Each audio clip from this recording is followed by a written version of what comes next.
Hey, what's going on, everybody?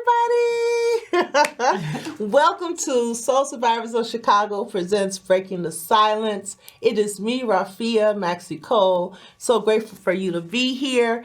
If this is your first time coming on, welcome. Please come back. And if this is not your first time, well, come on and sit back and enjoy this show because we got a great guest today, Miss Felisha Houston, Masters of Arts and the licensed clinical LCPC. I always get it. Right. Yes. Who's here to join us? She is a mental health consultant. She's very versed in mental health and suicide prevention, and she's done so much work in the community. And because this is Mental Health Awareness Month, we wanted to talk to her and get some insight about the things that are going on in our community, and as well as talk about what we need to learn and some resources we're going to share today. So with that being said, I want to thank you, Felisha, for coming. Thank you for having me. I appreciate it. This is awesome. Yes, this is awesome because this is really an important month. You know, yesterday was the anniversary of my son's passing. It is 6 years since I lost my son by way of suicide. So Soul Survivors of Chicago is built for mental health and suicide prevention. And so I'm so honored to share this day with Felisha and talk a little bit about some of the things she's doing and get in touch with her. So let's begin. You know, one of the things I wanted to know that I brought to this table in questions is thinking about if we had one wish. When it comes to mental health, what do you think would be one way you would like to see the Black community handle what we're experiencing or what we need to work on when it comes to mental health? Oh, one wish. Let's see.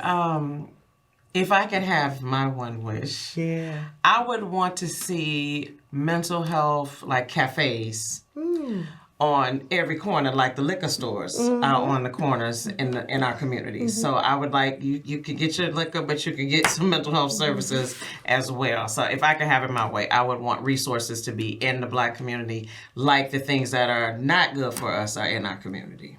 Gotcha.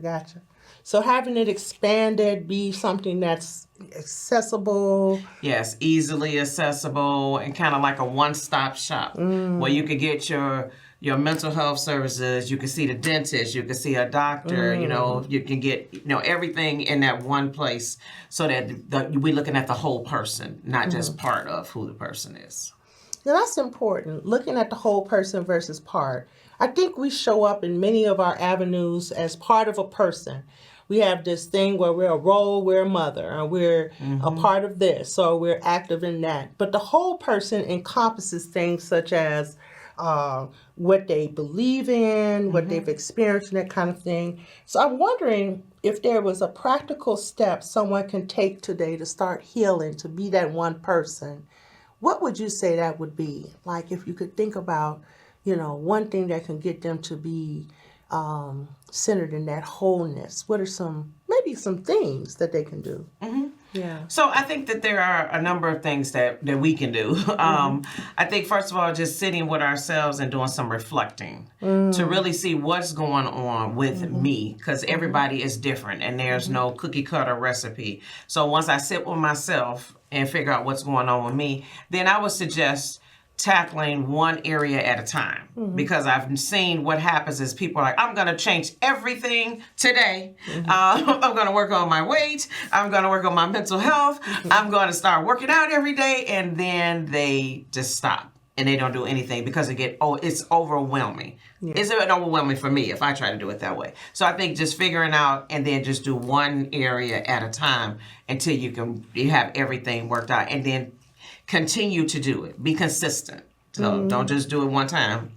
Because some people are like, I read one time and I'm good. It's like, no, you have to do it consistently. Yeah, I am learning about the importance of consistency. Yes. I've been reading a lot about it and the importance of having it in your life, and just knowing that one step you take can levitate to the next step if you just kind of look at it, because at the end of the day, when you do it, you feel better. It's almost about looking forward to that feeling versus the actual step you're taking. Yes. You know, you can equivalent it to like working out and stuff like that, because it's a drag to go, but you feel good when you leave, you know. When you finish. Right, when you finish, Or sometimes it may be a few days, but you feel better at one point. You get there. Yes. That's good. Thanks for sharing that. No problem. Yeah. No problem. So one practical step, we talked about that. But let's talk about something that's on a bigger scope, which is like hope.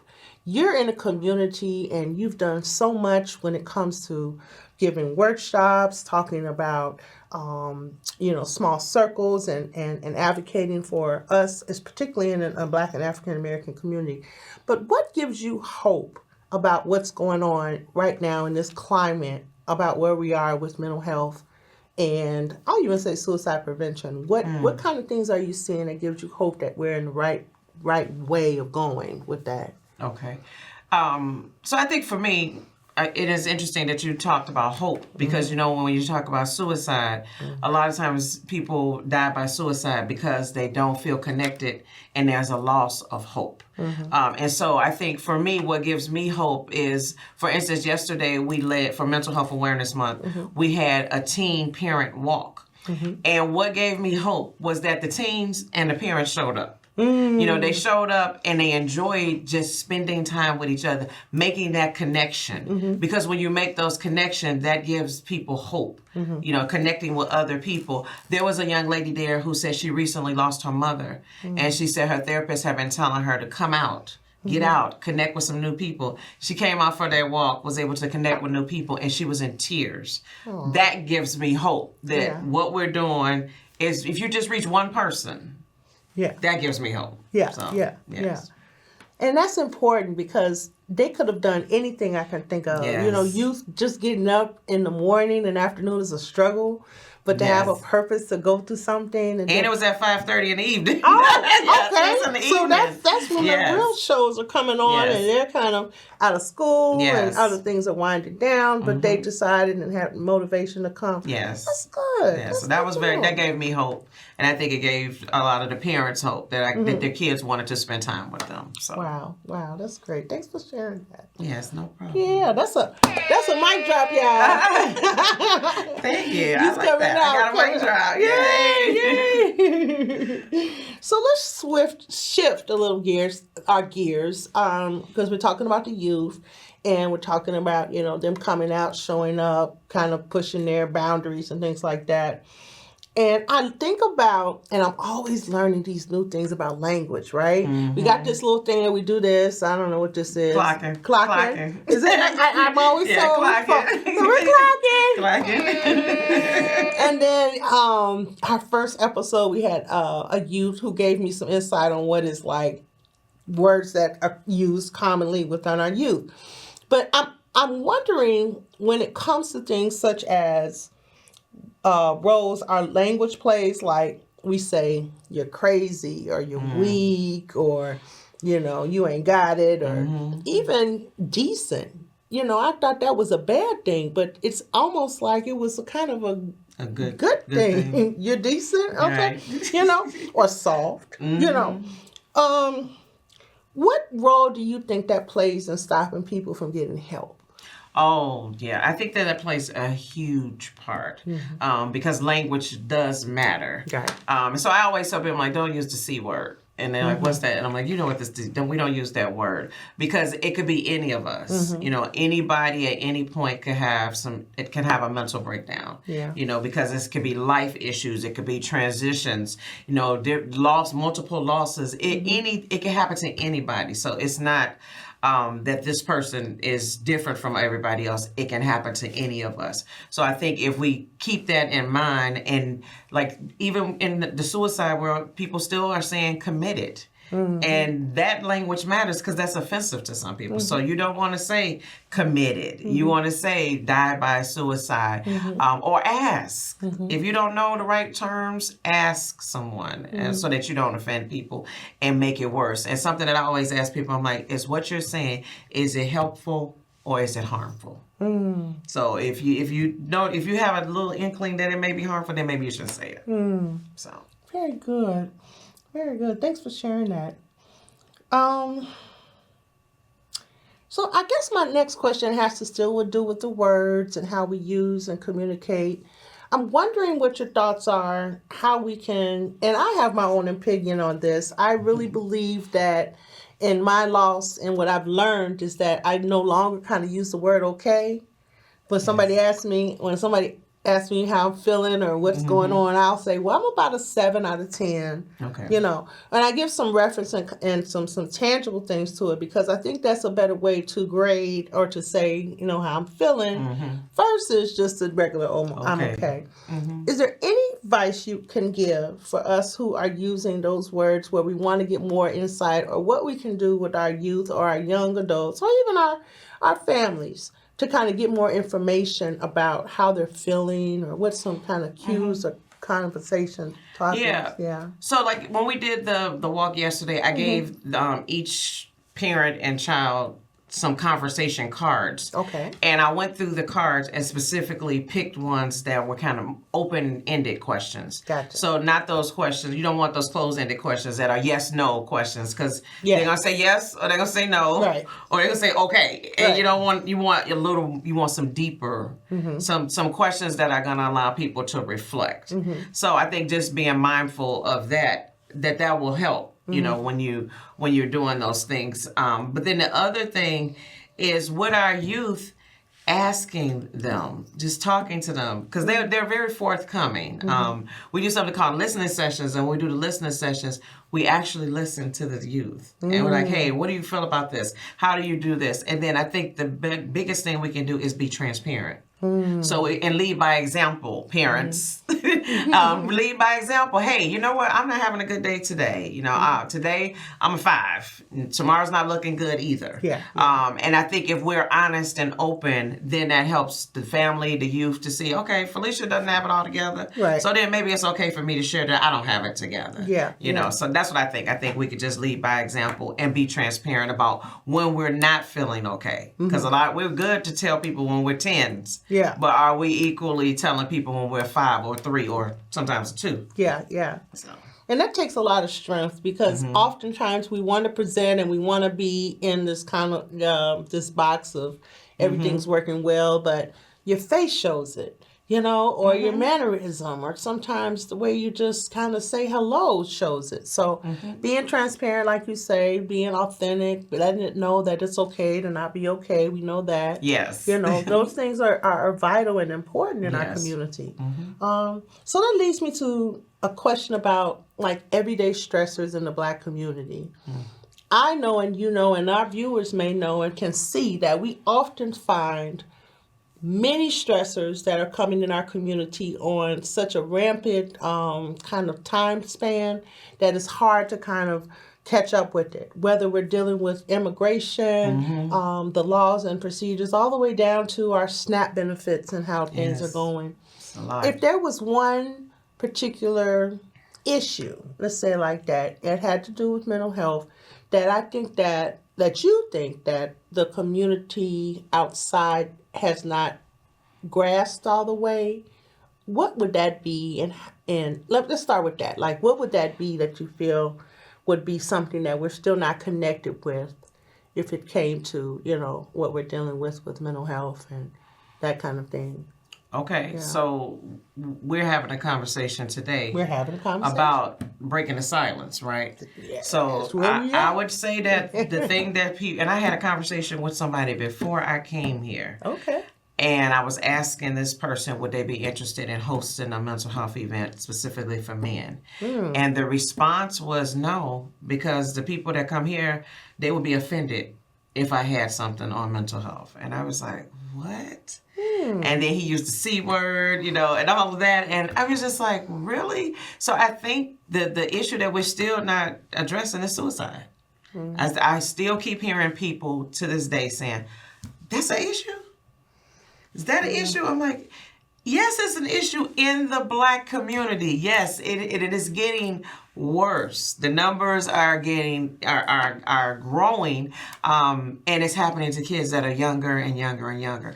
And I just feel like as a community, we are not addressing that. We are still have on our blue blockers. Like, nope, that doesn't happen in our community. That's in the other communities. It's in all communities. So I think, to me, that's still an issue that we are not. It's getting better, but we still have a long way to go. Because if one child loses their life, that's too many. So I think we still got work to do in regards to suicide prevention. That's 2 drops, y'all. I love it.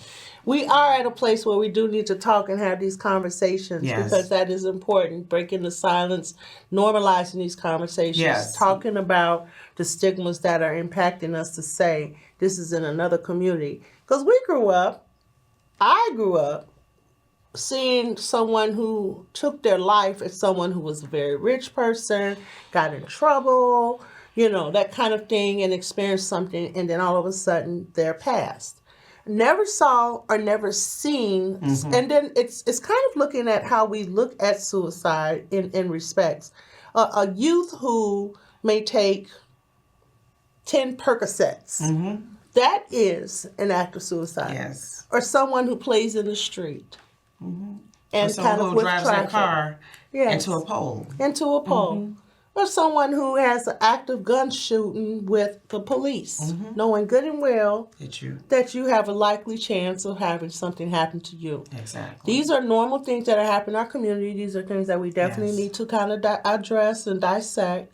But thanks for sharing that. That's important. No problem. No problem. So why don't we switch gears and go into, since we talked about listening and being important to listen, some of the resources that are coming up in the community to share. One of the first things that we want to kind of plug is our Stronger Than Silence. There we go. Okay. That's by the Cook County Southland Juvenile Justice Council. Yes. Tell us a little bit about that and what's going on and what you feel about it. Okay, so with the Southland Juvenile Justice Council, I am I'm the clinical director, and we are just doing things in the South suburbs to address the issues with our youth. Okay. And teen domestic violence is real. And so we're having this summit for youth. We want to give them all of the resources that they can be better, and to know the warning signs, because I think a lot of times when we have domestic violence things, it's always for the adults. Yeah. But it starts, when we talk with the youth, you talk with the adults, it started when they were teens. So we want to just address it as teens so they can have all the information that they need so they can make better choices. Awesome. Okay. And this will be held at That'll be at the Calumet City Library. Okay. The Calumet City Library. And that is on, I want to say it is June 27th. June 27th. Yeah. Okay. And it's open to anyone. So there's a QR code on the flyer. So if you want to scan the QR code and register, we want you to register. So that we can have an idea how many people we're expecting. We would love to see you. So if you have, we want this conversation to be for youth 12 to 18 because we don't want to be too young and traumatize them. So. Gotcha. Cool. And so the Cook County Southland Juvenile Justice Council is also doing something else about listening. Says like, Yes. yeah, And tell us about that. And I'm going to share this with you because we both work with youth.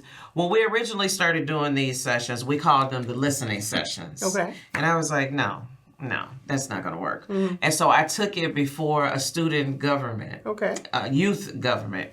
And I told them what we were doing, and I said, this is what we're calling it, but we want to come up with a name that is appealing to youth. Got it. And so we ran a contest. Okay. And the person that won, they got a $100 gift card. Uh-huh. And this is the title that won. We listen, but we don't judge. I love that. Oh, congratulations to that winner. Yeah. That is an awesome title. I was actually going to praise you for that. But gosh, I didn't come up with it. I'm not going to take credit for it. I heard it's something on TikTok. So that's what I was told. So, but yeah. We listen, but we don't judge. Yes, but we don't judge. So tell us a little bit about that event. So what's different about that when you're talking about listening to the youth, when we have that listening session, it's a panel of youth. Okay. So the youth are our experts. Okay. And then 2 of my clinical staff are the moderators. Got it. And then the adults are in the audience. Oh. Listening with our 2 ears. Yes. We're listening. With the good ear. Listen right. with the good ear. Listening. Tell it to the good ear. Yeah, listening. And be open, to learning something from the youth. And so this one, we're doing a different format because the youth, afterwards we debrief with them and we ask them, what would you change if you were doing it? So they were like, the first hour, let's do it your way. Mm-hmm. And then the second hour, we want to switch places. And I was like, what do you mean? They were like, we want to be the moderators and we want you all to be the panelists and we ask you all questions. Ooh. And so that's what we're going to do. We're going to do. Wow. So again, it's about listening to our youth because that's how we empower them. Okay. By listening to them and giving them some leadership skills. Yeah, absolutely. Yes. And we compensate them too. Okay. Okay. So this will also be held at the Calumet City Library. This one, yes. You register at 660 South Manistee Avenue in Calumet City. And there's also a QR code on that flyer as well. So you can scan the QR code and register. And we would love to see you. We want the youth there, but we want some adults there too. Some stakeholders, because what happens is when you listen to what the youth say, then maybe you can create programming based on what the feedback that the youth give absolutely. you. Absolutely. Yeah. And that's from 4:30 to 6:30. So everybody just check your calendars and put those 2 dates in. Another thing we want to talk about that's really important is Soul Survivors of Chicago is having their 2nd annual patch party. Yes, Yay! Drop a bomb. That sounds so cool. This patch party is going to be on July 11th from 2 to 6 p.m. at 2517 West 59th Street at the Thrift LLC. We were a winner of the space in the back of Thrift LLC, so we're inviting persons to come. You'll be able to bring your own garments, choose from a variety of hundreds of patches, get them placed on things such as your caps, your jackets, your pants, your skirts, whatever. There'll be food and light entertainment there. So come on out and bring somebody. The QR code, and then we have our registrations there. Tickets are only $30 and $40 at the door. So share with this and let some people know that they can come out. Yes. And we would love to see you. So that's something we wanted to just let everybody know about. That is a great idea. I love that. Yeah, something to just keep the community. Last but not least, we have our community day that's coming up. But it's not ours. It's actually the new, Shallow Missionary Baptist Church. This is in Gary, Indiana. Okay. This will be on June 20th. Mm-hmm. Soul Survivors is a sponsor, and there'll be food. There'll be mental health resources. There'll be blood blanks there. There will be economic resources there. There'll be the bouncing balls. Oh, I see NCNW. Yes, and it's sponsored by some great supporters and folks that are going to be out. So if you're in the area or just want to pass on the information about this, please do come out. We would love to see you. And we'll have a table out there, and we're grateful for just being a part of this event. So that's cool. That's very cool. Yeah. Love it. So as we wrap up, what are some next steps that we can do as a community to stay invested in mental health and the awareness and the importance of it, what would you suggest that we can do, or things that you would advise us to do as a community to continue the conversations, let's say it like that, about mental health and suicide? I think the conversations need that they continue, like you said, to normalize things, but normalizing them meaning having the conversations where people are naturally at. Yeah. So having conversations at school, okay, that's great. But the kids are only at school. Where can you have conversations for where the parents are?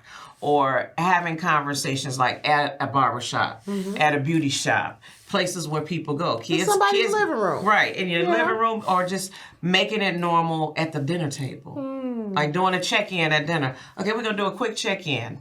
How you feeling right now? That's the worst day. Yeah, right. Those things, yeah. Yeah. What was a win? What was a challenge today? I like that. What was a win? Or what was a rose? What was a thorn today? And start off. Lead by example. Like a rose today, I'm still here. Yeah. A thorn was traffic was not good today. Yeah. And just normalize it. Yeah. And they're doing that on a regular, consistent basis. I think having conversations at church. Yeah. Having conversations at the doctor's office where people are naturally going. Putting stuff on the wall. Here are some resources at church. Here are some, how with domestic violence in the bathrooms, they have the little things that you can pour.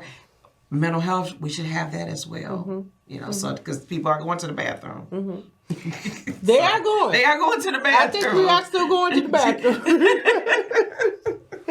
I love that. So normalizing the conversation, Yes. making it accessible. I'm Yes. always for that. And I'm definitely an advocate for really breaking down the word mental health. Yes. Yeah. And Yes. kind of not being afraid from it.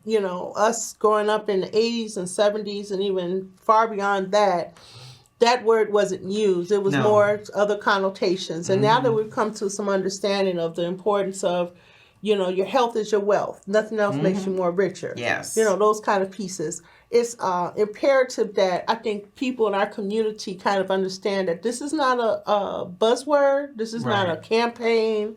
This is more about really looking at self-care, self-awareness. Yes. And the importance of that. Because that's one of your Yes. mottos. Yeah, actually. self-care. Yeah, self-care is that's my thing. It's very important, and I think, and especially in the Black community where we're taught.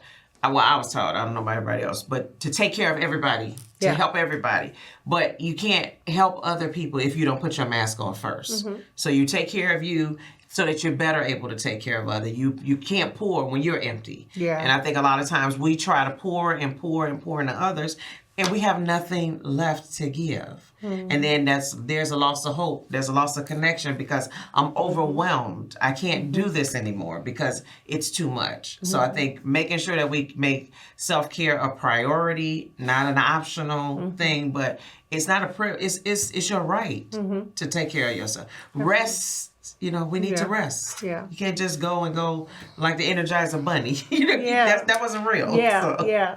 I had to learn that. That was an important Yes, lesson. I really me too. had to learn that. Yeah. That was important for me to kind of get in my life and kind of ascribe to. Yes. Yeah. Yeah. So, with that being said, I first want to thank our guest, which is you all. Hey! Thank you so much for coming on and enjoying us today as we enjoyed you and the company. Thank you for having me. Yes, Thank that you. all means. Felisha Yes. Houston, please look her up. We want to plug anything on your social medias or how people get in touch I'm with Felisha you. Houston on Facebook. Felisha Marie Speaks on Instagram, and Felisha Houston on LinkedIn. So you can find me. Okay. Yeah, we can find her because she dropped some bombs today, you guys. And by thank all you. means, we are so grateful for our guests, and we want to continue to have you come back by all means every fourth Thursday from 6 to 6:30, Breaking the Silence, Soul Survivors of Chicago. Awesome. Be well, be good, and take care. Yes. Bye-bye. Bye-bye.